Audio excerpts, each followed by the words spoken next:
Donc,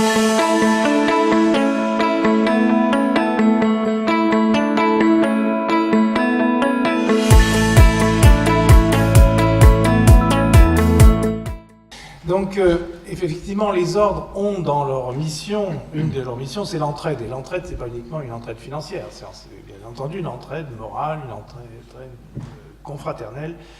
Et donc, forcément, le soutien aux professionnels qui sont en burn-out ou qui souffrent d'addiction, voire de troubles physiques, ostéo-articulaire pour les kinés, c'est pas forcément du surmenage, c'est peut-être l'âge, mais enfin, c'est une des missions de l'ordre. Mais l'ordre, c'est une des missions, mais il n'a pas un monopole en soi de s'occuper de ses confrères et consoeurs en souffrance.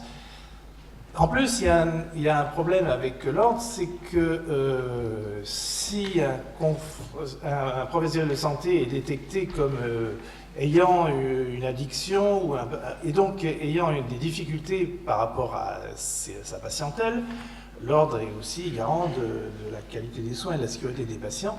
Il y a une possibilité pour ce confrère de se retrouver en incapacité professionnelle. Donc ça peut être un barrage vis-à-vis de l'ordre.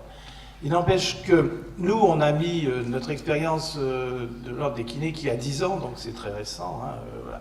On a mis en place, on a utilisé les 3 échelons. On a utilisé l'échelon du conseil départemental pour faire justement de la prévention, de la détection.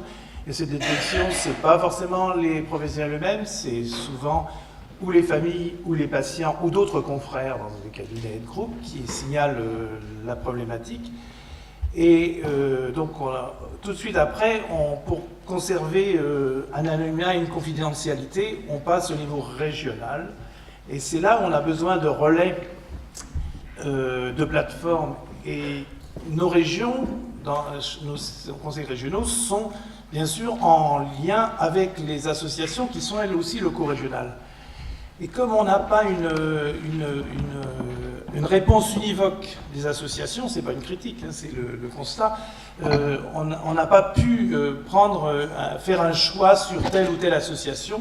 Donc pour l'instant, on laisse les conseils régionaux dialoguer avec leurs associations locales. Et puis le national, lui, prend en charge l'aspect financier, l'aspect parce que effectivement ces professionnels en difficulté, comme le témoignage l'a montré tout à l'heure, ils ont des problèmes avec leur caisse de retraite, avec leur SAF, avec l'ordre, avec toutes leurs démarches administratives sont bloquées et s'accumulent des retards, des pénalités. Donc là aussi, l'ordre intervient.